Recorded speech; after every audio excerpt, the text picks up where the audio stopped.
Bueno, pues 2012 comienza en Europa con nuestros invitados. 2012, un año en el que Dinamarca estará asumiendo esta presidencia de la Unión Europea. 2012, perdón, el año de los Juegos Olímpicos en Londres, el año en el que la reina también celebra, la reina Isabel de Inglaterra celebra pues 60 años de estar en ese trono. Pero ¿qué le espera a 2012 o cómo se ve 2012 en Europa, Liliana? Un año en el que incluso el Deutsche Bank dice podría ser un año de depresión en medio de toda esta austeridad. Sí, mira, yo no lo veo muy bien. Así como el 2010 fue el año de formación de la crisis, el 2011 el año de desarrollo de la crisis, veo el 2012 como el año de resolución de la crisis. Y la resolución puede ir por cualquier lado, ¿no? O sea, pero mi mayor expectativa en este momento es que va a terminar con una serie de defaults en el área euro y no necesariamente con el mantenimiento del área en su conjunto. Y desde el punto de vista de crecimiento económico, la recesión es inevitable en la zona del área euro, por lo menos. Carlos, uno de los temas que nosotros cubrimos en el 2011 era, todos nos concentramos en los problemas de deuda soberana, que si Europa, los problemas de los gobiernos, los problemas fiscales. Pero a finales del año empezamos a ver un serio problema. El cáncer se fue haciendo una metástasis, el tumor, de la deuda soberana a la banca. El 2012 realmente vamos a ver un problema serio en la banca europea, como ya se empezaron a dar signos en el 2011. Bueno, evidentemente, tal como comentó Liliana, el trasfondo cíclico económico para la zona euro es altamente adversa. Prácticamente, si definimos técnicamente el entorno actual, la eurozona está entrando en recesión, es virtualmente un hecho. Ante tal trasfondo, a la vez de las medidas de austeridad que se han acogido, la banca europea está en un proceso de achicamiento de sus activos. Eso en parte es por diseño propio por parte de las autoridades monetarias de la zona euro, pero también por necesidad. La banca europea está bajo ataque como consecuencia de una deflación de precios de activos, de colaterales en el sector inmobiliario y demás. Entonces, eso es deflacionista, eso acentúa el proceso de recesión. Entonces, ¿qué podemos esperar de la banca en la zona euro en el año 2012? Creo que debemos esperar una recapitalización más definitiva del sector. Y eso obviamente necesitará del patrocinio financiero de los países principales. Pero evidentemente el problema de fondo sigue radicado en el futuro de países como Grecia, donde claramente existe un problema de inviabilidad económica. Eso me lleva a pensar, Alberto, en los retos que vienen en el sentido de la implementación y en la narrativa de los líderes europeos, que se escuchó poco, al menos ante los medios, las estrategias de crecimiento, porque se puede hablar de estrategias para reducir el déficit y la deuda, pero sin crecimiento esa viabilidad está más que comprometida. Sin duda, Gaby. A ver, yo pienso que yo no estoy totalmente de acuerdo con lo que dijo Liliana en cuanto a varios defaults. Yo pienso que si vemos la reestructuración de la deuda de Grecia, que yo creo que ya está incluido dentro de los precios del mercado, y vemos la continuación de este proceso de ajuste fiscal en todo el resto de los países, pues creo que sería el evento normal. Si llegamos a ver un default de Portugal o de Irlanda, o una salida del euro de Grecia, yo creo que, Gaby, podemos ya decir en este momento que el 2012 va a ser el peor año de la historia del mundo. O sea, literalmente va a haber una depresión económica sin precedentes, porque va a haber una caída total de la zona euro, va a haber una implosión de Europa, va a haber una implosión de Italia, de España, y todos los bancos de Europa se van a quebrar, etcétera. Básicamente se va a acabar el mundo. Entonces yo personalmente no creo que sea posible que vayamos a ver ese evento de una salida de algún país del euro en el 2012, a diferencia de la reestructuración de la deuda de Grecia, que yo creo que ya está incluida dentro de los precios. Yo pienso que en el 2012, Gaby, sí vamos a ver una cuestión que no hemos visto en el 2011 por la siguiente razón. Yo pienso que en el 2012 va a ser un año en el cual el Banco Central Europeo va a actuar de una forma muchísimo más proactiva, porque yo creo que el Banco Central Europeo en cierta forma estaba jugando póker con el sector fiscal de Europa, para obligar a los países de Europa a entrar en una senda de ajuste fiscal muy fuerte, real, antes de dar la pauta en términos de ayudarles un poco por el lado monetario para asegurarse de que Europa no le, digamos, algún país de Europa no le fuera a hacer lo que le hizo Berlusconi al Banco Central Europeo, que básicamente el Banco Central Europeo lo ayuda un poco y Berlusconi dice ya no ajustamos las cuentas fiscales. Entonces yo pienso que el 2012 va a ser el año de resolución en términos de ajuste fiscal, pero por decreto, por tratado, y al mismo tiempo una ayuda del parte del Banco Central Europeo para evitar que esta cuestión básicamente se acabe. Bueno, pero entonces me quedo con la pregunta, Carlos o Liliana, me voy con Carlos en ese momento, me quedo con la pregunta sin respuesta.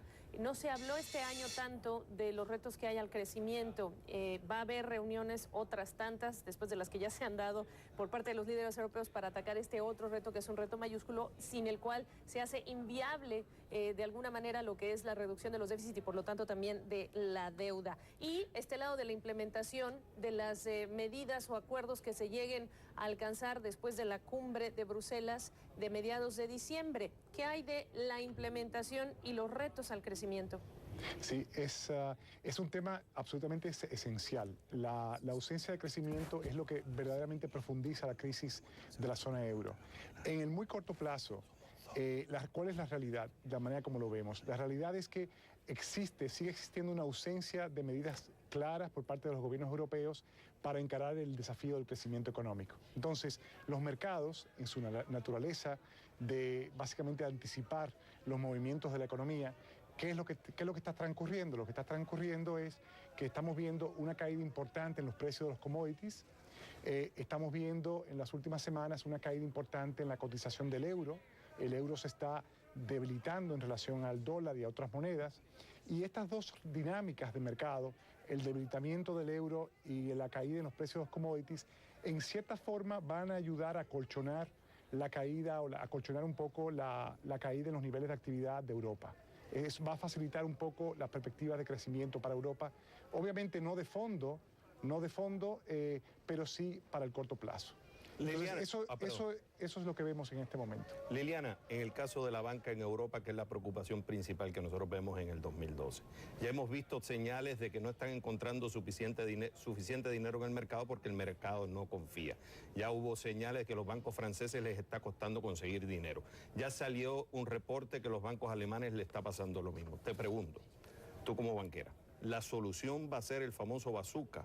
Y si esa es la solución, ¿está a la disposición para el 2012 cuando en marzo se va a subir ese límite en el famoso fondo del mecanismo de estabilización, el cual Alemania se oponía? ¿Tú crees que en el 2012 va a haber la actitud de los países de hacer ese famoso TARP a la americana, pero a la europea si es que se necesita?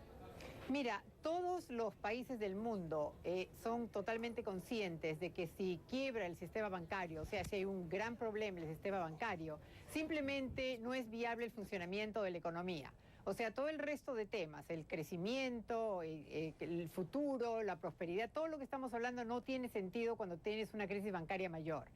Lo único que, en mi punto de vista, va a impulsar de alguna forma al Banco Central Europeo a efectivamente apoyar el mantenimiento de la zona euro, es justamente si percibe que que es totalmente claro que la banca europea va a colapsar. Mira, los indicadores que tú estás viendo son los siguientes. El Banco Central Europeo, por un lado, dice no o compra muy poquitos bonos y ya sabes, muy poquita expansión, pero por otro lado ya le ha dado una garantía, digamos, a los bancos de que les va a dar liquidez. Eso por un lado, o sea, el Banco Central Europeo está muy consciente de que no puede dejar quebrar a la banca de la región. Pero por otro lado, mira qué está sucediendo. Cada vez más tienes que los bancos están incrementando sus depósitos en el Banco Central Europeo. Esta es una terrible señal. ¿Por qué? Porque quiere decir que hay un incremento en la percepción de riesgo de los bancos que no quieren prestarse entre ellos. O sea, los préstamos interbancarios están disminuyendo tremendamente. Resolución de esto, consecuencia de esto, es que la banca, en vez de estar prestando a la actividad económica, está contrayendo ese crédito. Eso, por supuesto, acentúa más el proceso recesivo, lo cual a su vez dificulta más la capacidad de implementar políticas fiscales que sean efectivas y obviamente disminuye también la probabilidad de disminuir el problema de la deuda como porcentaje del PIB. En otras palabras, como tú dijiste muy bien, Javier, el centro del problema está en el sistema bancario. Si se percibe que el sistema bancario va a quebrar, es lo único que, en mi opinión, va a jalar a que el Banco Central Europeo responda. Nos queda muy poco tiempo. Carlos Asilis, regreso contigo porque el tema de la soberanía viene muy a colación en vista de que Francia se lleva a cabo pues la primera ronda presidencial en abril, los temores que le han llevado a Sarkozy a defender a capa y espada la AAA y esta puesta a revisión ya de las calificaciones crediticias de todos los miembros de la eurozona, además de los bancos. Pregunta, ¿qué efecto tendrá si es que contemplas que efectivamente se va a rebajar esa calificación crediticia no solo de Francia, sino de Alemania y otros países, 6 que tienen esa AAA? Sí, evidentemente el momentum en las acciones por parte de las agencias clasificadoras de riesgo es de que veremos recortes adicionales, no tan solo en el contexto de la eurozona, sino incluso en otros países en potencia Estados Unidos. ¿Cuáles son las consecuencias de esto? Hay consecuencias evidentemente sobre el costo de financiamiento de estos países, pero yo diría que el impacto más importante radica sobre el acceso a crédito por parte del sector privado en cada uno de estos países. Entonces, son dinámicas que no conviene ver porque refuerzan un poco esta dinámica de contracción económica. Pero no diría que es el problema básico. El problema básico sigue siendo, tal como planteaste hace unos minutos, la ausencia de crecimiento y la ausencia de políticas que estén dirigidas a buscar una recuperación del crecimiento económico. Bueno, vamos a despegarnos de Europa porque hay que hablar de nuestro continente y los retos que enfrentará América Latina en 2012. ¿Será un año más fácil o más difícil que el que dejamos atrás? Vamos a discutir el tema con nuestros invitados. Pero antes, año electoral en Estados Unidos, uno donde la economía será tema importantísimo en la campaña. Vamos a analizar los retos que enfrenta el país al volver a CNN Dinero Expectativas 2012.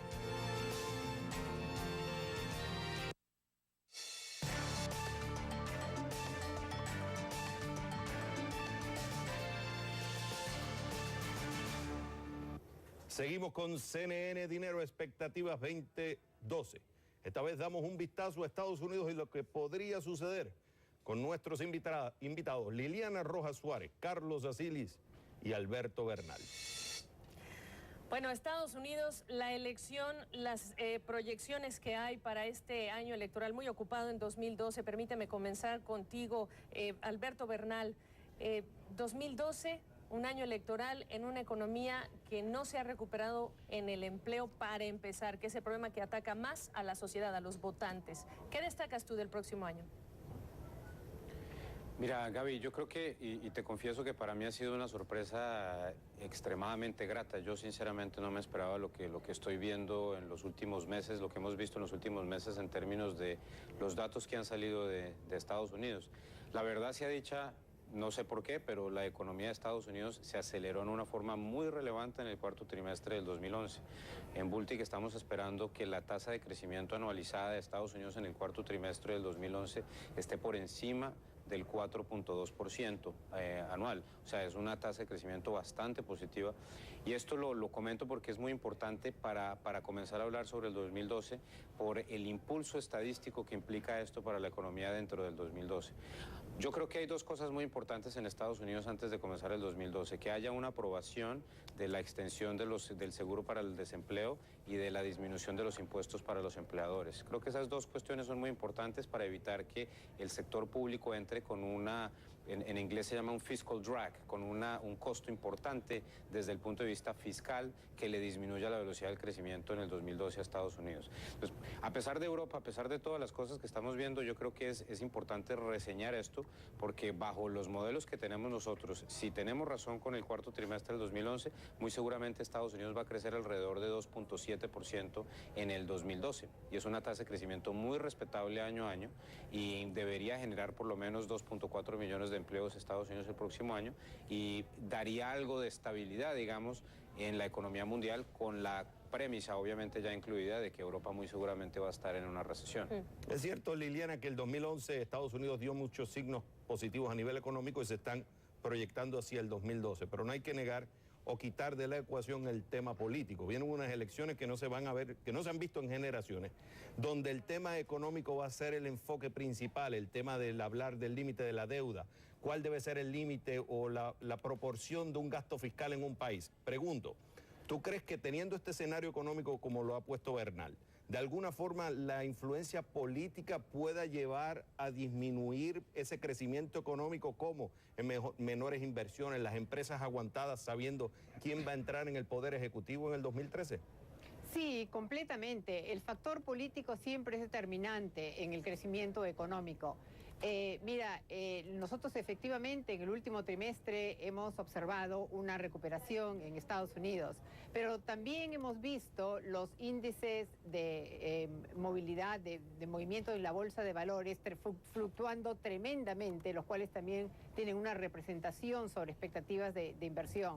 Y no puedo desconectar la parte política de Estados Unidos y lo que sucede en Europa, las dos cosas juntas con el crecimiento en Estados Unidos. Sí, por un lado, lo que vemos en Estados Unidos durante la época electoral, durante la campaña, es una mayor desconfianza en la credibilidad de lo que pueden hacer los políticos. Esta sensación de que Estados Unidos está atracada y al mismo tiempo se exacerban los problemas en Europa. Entonces yo creo que ese crecimiento que hemos visto en el último trimestre de Estados Unidos pues va a desacelerar. Si en cambio lo que vemos es una Europa más o menos estable, lo cual no creo que vamos a ver, y por otro lado la parte política no es tan candente, entonces bueno, sí, podemos seguir con un crecimiento de entre 2 y 2.7% para Estados Unidos. Pero la verdad, desde mi punto de vista, yo creo que la combinación de Europa más las incertidumbres políticas van a más bien ser detrimentes para lo que vayamos a observar en Estados Unidos. Carlos, adelante. ¿Tienes algo que comentar? No, sí, bueno, yo quisiera hacer puntualizar algunos temas a los cuales han hecho alusión tanto Liliana como Alberto. Evidentemente, en cuanto a las cifras económicas de Estados Unidos de los últimos 2 o 3 meses, han sido más fuertes, más robustas de lo esperado por el consenso. Sin embargo, yo creo que es importante filtrar esos últimos datos macroeconómicos en función de 3 dinámicas. En primer orden, ha habido un efecto rezagado muy positivo, difícilmente repetible, sobre el crecimiento económico americano, fruto del dólar débil que vimos hasta hace 2 o 3 trimestres. Y en economía eso se llama la curva J, ese efecto rezago que tiene sobre la economía un debilitamiento de la moneda. Es decir, el grueso de los frutos de ese dólar débil ya lo hemos visto porque el dólar ha comenzado a fortalecerse importantemente. En segundo orden, el efecto tsunami en Japón creó distorsiones muy importantes en la cadena de producción a nivel mundial. Y eso creó mucho ruido en las cifras de consumo de bienes duraderos en Estados Unidos. A tal punto que desde mi lectura, desde mi punto de vista, hacen lucir los datos más recientes, lucir más fuerte, más robusto de lo esperado. Y en tercer orden, es un hecho que un componente importante del aumento en el consumo privado de los últimos 2 meses ha provenido a costa de una caída en la tasa de ahorro, que de nuevo es una dinámica difícilmente repetible cuando extrapolamos hacia el 2012. Y es por eso que en cuanto al escenario central que yo estoy utilizando para el 2012 es menos optimista que el que está utilizando Alberto y quizás Liliana. Entonces, yo creo que lo importante es conjugar esa dinámica, esa realidad, con lo que está transcurriendo en Europa, que obviamente desde el punto de vista del sector financiero tiene efectos en potencia de contagio a nivel global, a lo cual sería una exageración pensar que Estados Unidos va a salir inmune. Ahora, Alberto, vamos a entrar un poco de tema de política económica. ¿Cuál ves tú serían las reacciones o que veremos durante el 2012? Cierto que vamos a entrar en un enfrentamiento entre la política, vamos a decir, de Roosevelt, que la vamos a ver más en los demócratas, y vamos a ver las políticas más de Reagan a través de los republicanos. Te pregunto yo, en el ambiente tú económico y viendo desde el punto de vista de inversiones, ¿cuál crees tú va a ser el que va a afectar? ¿Qué filosofía político-económica va a estar afectando más en el 2012? Incluso que va a entrar en las elecciones. Yo sé que es un poco más de pronóstico, pero tú en tu escenario, ¿cómo lo ves? A ver, Javier, yo pienso que ese es exactamente el punto de las elecciones del 2012. Estados Unidos va a escoger si quiere la visión Roosevelt o si quiere la versión Hayek. Básicamente el Tea Party o el Partido Republicano en cierta forma tiene una visión mucho más hayekiana de la economía y el Partido Demócrata quiere seguir teniendo una visión mucho más keynesiana dentro de Estados Unidos. Entonces el norteamericano va a escoger en noviembre cuál de las dos visiones quiere tener y eso va a tener que ver en gran parte con la tasa de desempleo que va a tener Estados Unidos en noviembre del 2012 para ver si Obama es reelegido o yo sigo pensando que Mitt Romney es el candidato que va a entrar desde el punto de vista de los republicanos a competir con él, ¿no? Porque me parece que es una persona más centrista, que puede ser la persona que podría aglomerar más votantes en contra de Obama. Me parece una cosa importante recordarle a la audiencia una cuestión muy importante también. Algo sucedió en el 2011 que es muy importante para las proyecciones económicas en el mundo, que es la siguiente. Estados Unidos creció sin generar inventarios. Y esto es muy importante. ¿Por qué? Porque Estados Unidos creció en el 2010 a punta de generación de inventarios. Creció 2% gracias al punto de inventarios. Si no fuera por los inventarios, si hubiera crecido Estados Unidos con inventarios en el 2011, muy seguramente hubiera crecido por casi de 3%. Entonces el 2012 Estados Unidos está entrando muy livianito. No tiene producto para vender.